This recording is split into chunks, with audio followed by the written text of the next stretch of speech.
Thanks for tuning in, and welcome to the Good Earth's weekly radio show, Another Day of Living, where the conversations are all about eating well, living well, and feeling good. And now, here's your host, Alex Litwack.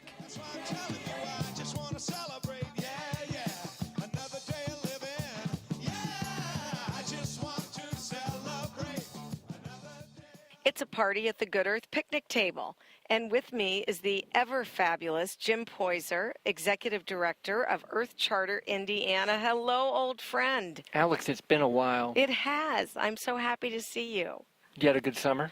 A pretty darn good summer, as they say. Yeah, some travels and some gardening, and I got a new doggie, and it's all good. Did you see the eclipse in totality? I saw the eclipse in totality on the screen, so to speak, because I couldn't see it here very well because of those darn clouds. Dang. I know, but I had my phone out and I'm looking at it backwards. But I am already ready for the totality that will be passing through Indianapolis on April 8th, 2024. Mm-hmm. Yeah. You're setting up a B&B, Airbnb situation at your house. One of the beds is already reserved. Yeah. I'm all over it. So we're out here at this beautiful picnic table on the canal. There will be people going by. There will be cars coming. And, of course, the ducks at some point or another will make themselves known. If they don't, I'm sure you have, like, a sound effect you can add in the production process. Oh, no doubt. Yes. No doubt. So, Jim, here we are safely in landlocked Indiana. Yeah. No hurricane. No hurricane, no flooding. I do live in Rocky Ripples, so we're always thinking about that potential flood. Absolutely. And, of course, statistically speaking, floods are way more frequent than they have been in the past. We haven't been threatened here in Indianapolis for some time, which is of course great. But the poor people in Texas and Louisiana and elsewhere were really hammered recently. And definitively, this is part of climate change. Well, the way I look at it is that we have, by pumping carbon pollution into the atmosphere, we've effectively put the atmosphere on steroids. Our weather is now on steroids. So that hurricane was probably going to happen anyway. So if somebody says climate change caused that hurricane, well, then you just opened yourself up to an argument. But the hurricane is made more severe by that. And there's two things to remember. One is warmer air holds more water vapor. You see that in your shower. I've said this in our conversations before. The hotter the shower, the foggier your mirror is. Warmer air holds more water vapor. You can see it in your shower. So when it does rain, there's more rain to rain. Secondly, the ocean is warming. There's no dispute about that. The temperature is very clearly rising in the atmosphere and in the ocean. And these hurricanes are more severe because the water is warmer. And it's easy, it picks up the energy from that warmer ocean and makes the hurricanes more volatile. The storm surges, of course, are related to sea level rise, which also is without dispute. So when you're talking to climate skeptics or deniers who are just simply people who do not believe the 97% consensus science, there are some things that you can share with people that are pretty simple to understand. One, sea level is rising because ice caps are melting. The ocean is warmer because the ocean is absorbing all of our carbon pollution, not all of it, but a good deal of it. And then lastly, the hot shower analogy. Warmer air holds more water vapor.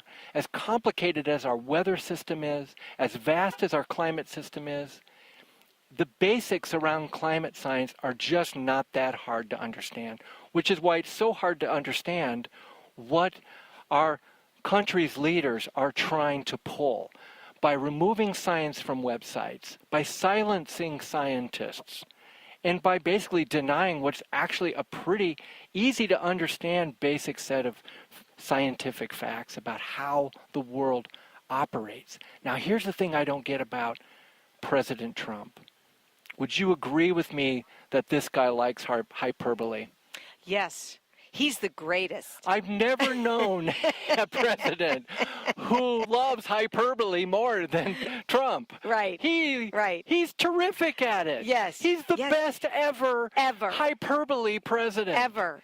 So It's his superpower, Jim. it is the superpower of all Yes. time. Yes. So this guy, somebody's got to get to him and tell him, look, Don, climate change is the most hyperbole-friendly phenomenon in the history of humankind.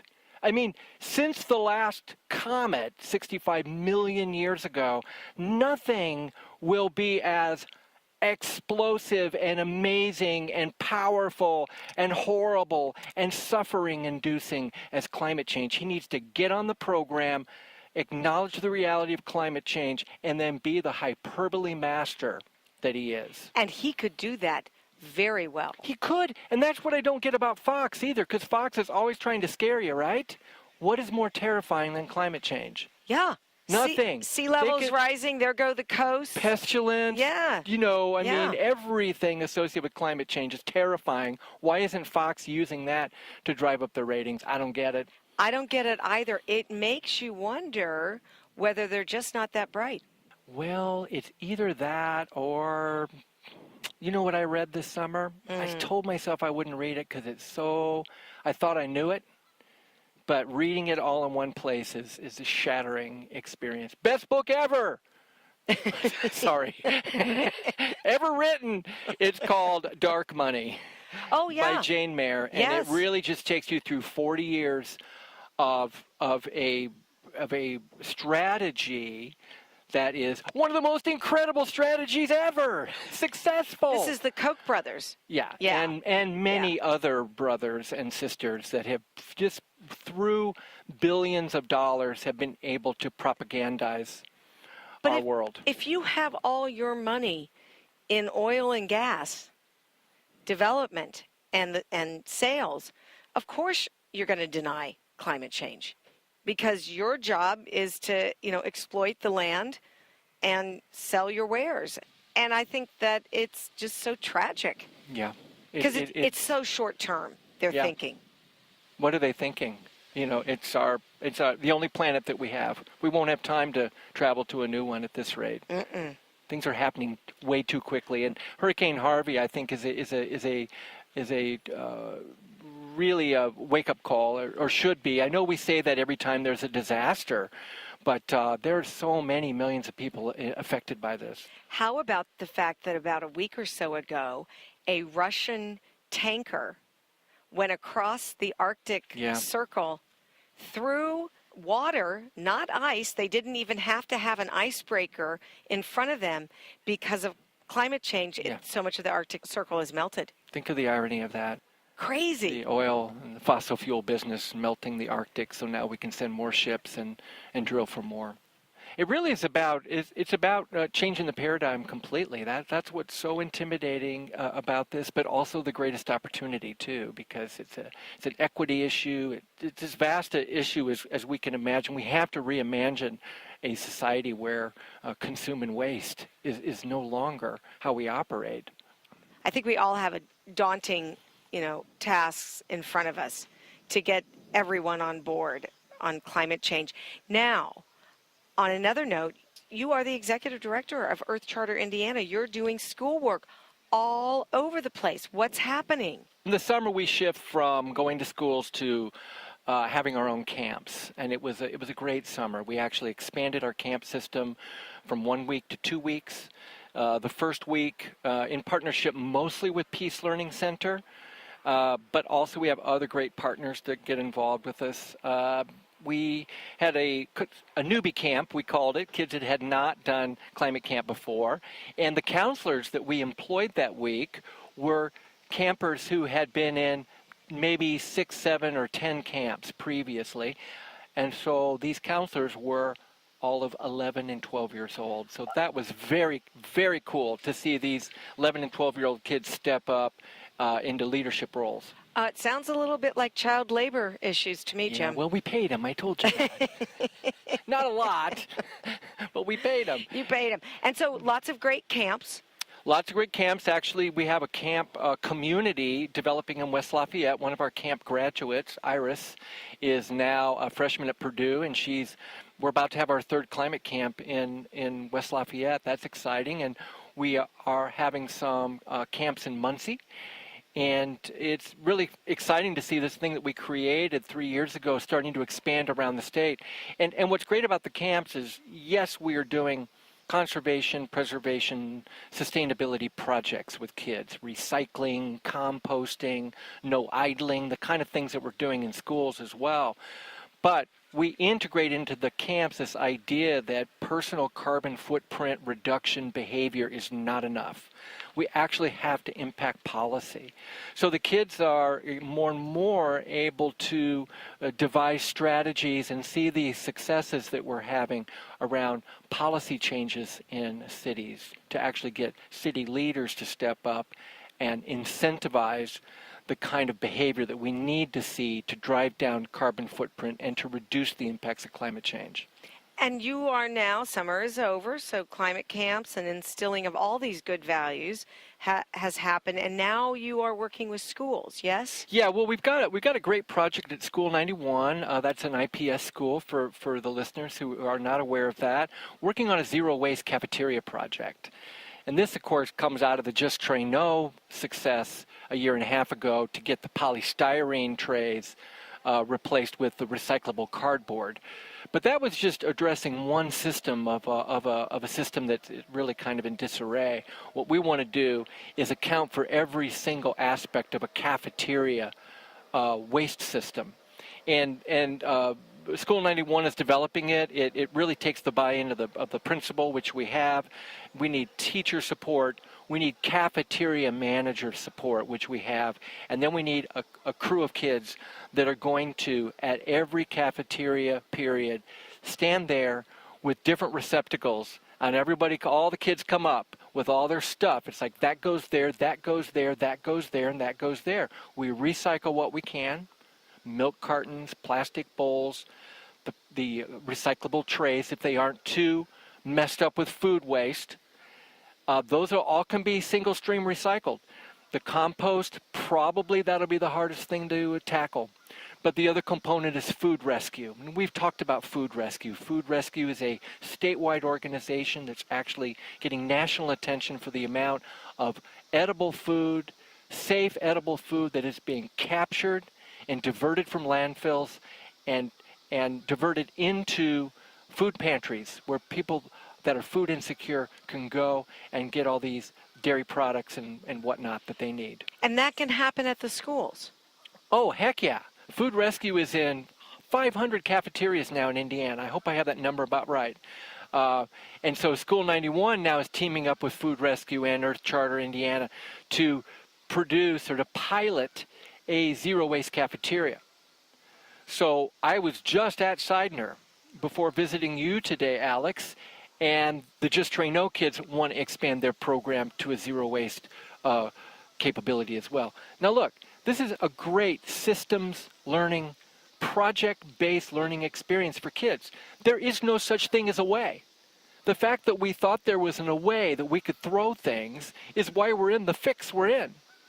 So by adopting a zero waste cafeteria ethic, you learn there is no such thing as a way, and you're going to find a place for everything that you can find a place for.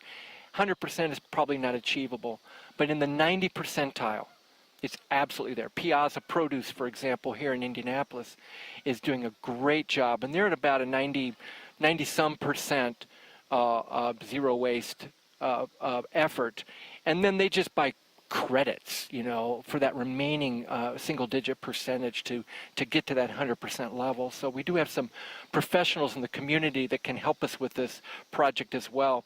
The No Idling kids accomplished quite a lot last year. That's the Oaklandon Elementary School kids. Their No Idling project was very successful, and now we're completing a film about that we'll be able to share with other schools and replicate that. Why not? It's going to save schools money because the dumpster with the so-called waste or trash doesn't have to get picked up as often. So it's going to save them money. Absolutely. No idling is happening. Any other new projects? What happened to Refuse the Straw? Yeah, Refuse the Straw. Yeah, we've had some interesting developments there. There is a video that's been completed. I appeared at the Indiana State Fair with my straw bale project That was fun.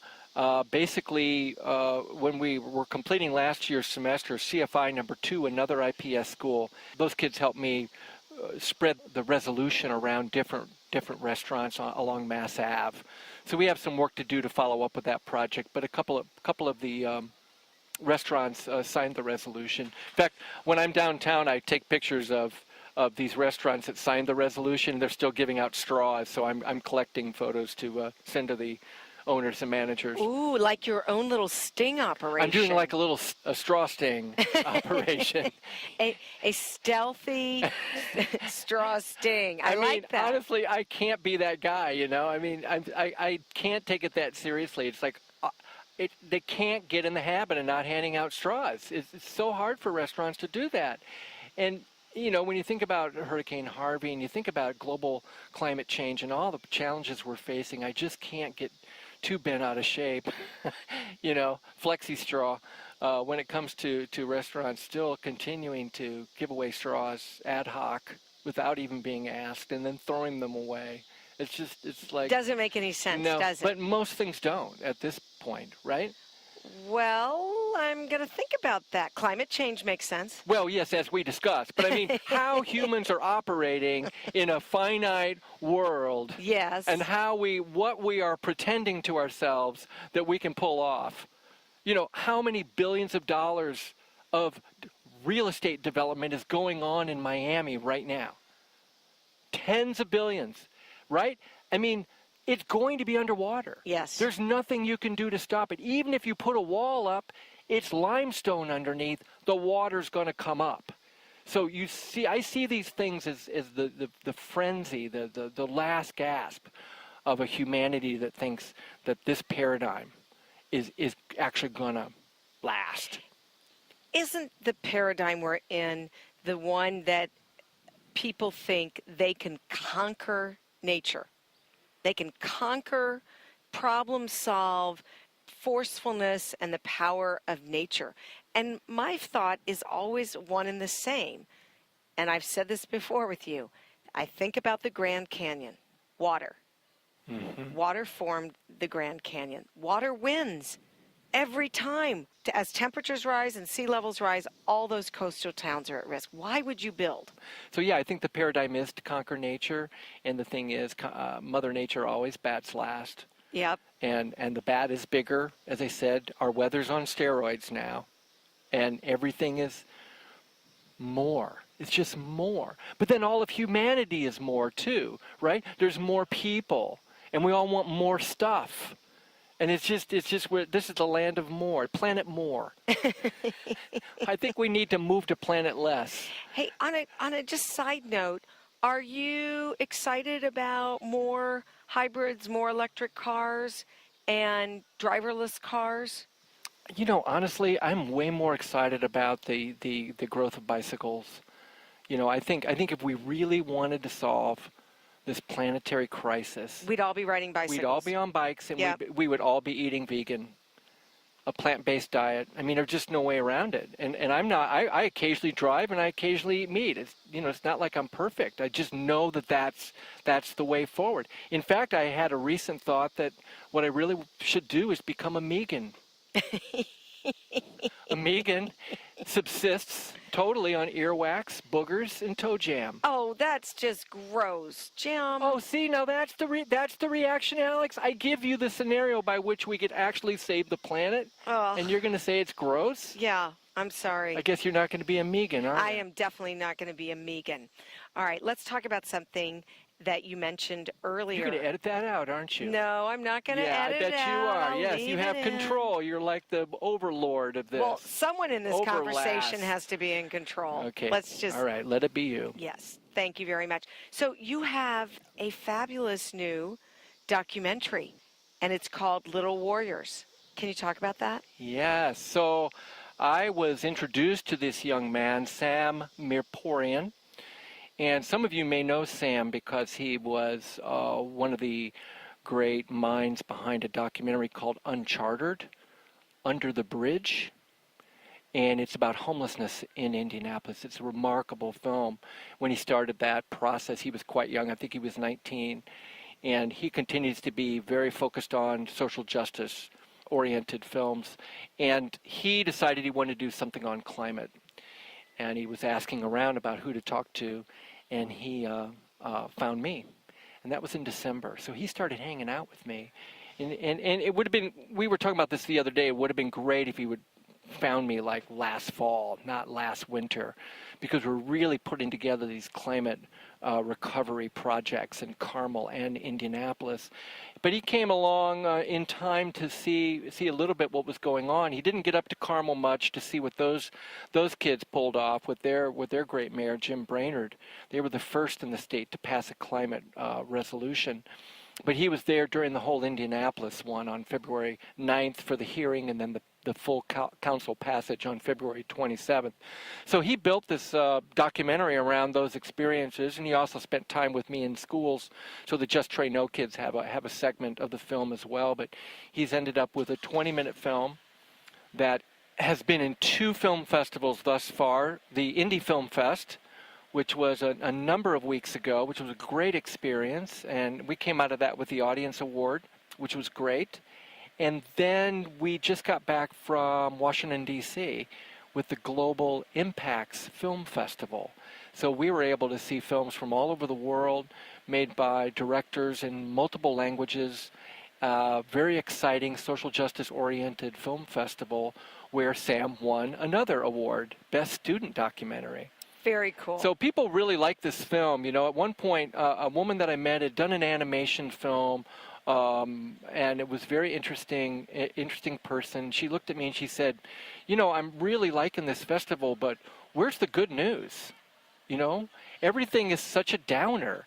And I said, well, come to our film tomorrow, you know, because our film is not a downer. Our film is about how kids worked with city councilors, especially Zach Adamson and Jeff Miller, Jared Evans, and they passed a climate recovery resolution. This is actually now, Indianapolis is the largest city in the country to pass a youth-led climate resolution.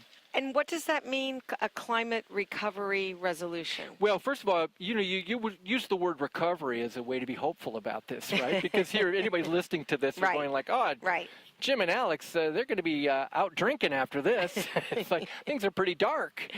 Yeah, they are pretty dark. But if we frame this positively, if we believe we can pull it off, of course we have a better chance than if we decide to surrender to it, right? So the resolution is different in every town, and we're working in numerous towns now with this idea. But in Indianapolis, the resolution said we would be carbon neutral by 2050 in city functions, which is kind of too late from my perspective, but it was what everybody was willing to say, and now we can see how we can push that further. And it was also to develop a climate resiliency plan of some kind, which I know the city is working on. And then the way in which the office of the mayor could move this forward and incentivize citizens to lower their carbon footprint. Hogsett just came out with his budget. I noted there were $24 million for stormwater management. Now, what does stormwater management have to do with climate change? Well, we just talked about it. Hurricane Harvey. Every mayor in every city in America, unless they're worried about drought, are going to be worried about too much rain. So if his budget includes a big, hefty amount for stormwater management, that is a mayor who's paying attention to climate impacts. So that's part of a resolution too, is it can be real specific about aspects of resilience and infrastructure, or it can be broad. The idea is a mayor shows leadership, talks about climate change out loud, which isn't happening in so many other levels, which is so irresponsible at this point when it's so obvious what's happening. So mayors step up, city council steps up, it gets on everybody's radar, architects, developers, engineers, everyday people. And this film, Little Warriors, you are entering it in the Heartland Film Festival, hopefully? Yes, we're hoping to see Little Warriors in the lineup. So when the lineup is announced, look for Little Warriors. Look for Little Warriors. And if you're a fan of Earth Charter Indiana, you can like your Facebook page, and you guys will put out information. Yeah, we will continue to. We also have a program, Youth Power Indiana, which has an Instagram, and Twitter account and a Facebook page. And really, the Little Warriors is about Youth Power Indiana. What we're trying to do is create a community of young people who have the tools to make a difference for their future. So we really have turned our attention to municipalities. Earth Charter Indiana, Climate Leadership Summit, our second annual Climate Leadership Summit. We had, last year we had 7 mayors and 13 cities represented. This year we're doubling that. So we have at least a dozen, maybe more mayors that have signed up for this summit. And a bunch of other mayors like Karen Freeman Wilson, visionary mayor in Gary, Indiana, sending a whole delegation. Todd Barton, mayor of Crawfordsville, sending a delegation. Columbus, sending a delegation. So these mayors, even if they can't show up at this event because they're busy doing something else, they're sending people from their offices to attend. Always a great reminder, all politics are local. You know, it just seems to be where the traction is, where the reality is. We've run out of time, Jim. Always a pleasure to have you on the show. Such a fan of the work you're doing with kids, the work you're doing around the state. And I hope you keep everyone posted about the documentary, Little Warriors, because it's a great film. Well, Alex, I appreciate everything that you do to help promote these actions that we're doing. And I just want to say to everybody, just do what you love. You know, whatever it is, do what you love, what makes you feel good, and then spread that love to everybody else. Thanks, Jim. See you later. Catch that buzz. Love is the drug I'm thinking of. Oh, can't you see? Love is the drug for me.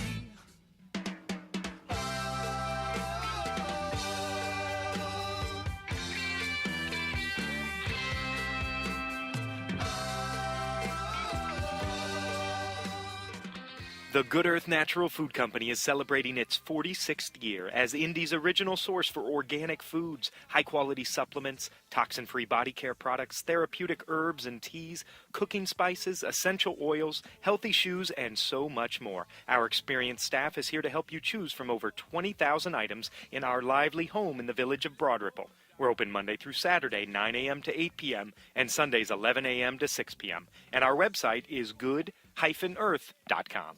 Well, I can't be bothered with sorrow, and I can't be bothered with hate, no, no. I'm using up my time for feeling fine every day, yeah. That's why I'm telling you, I just want to celebrate.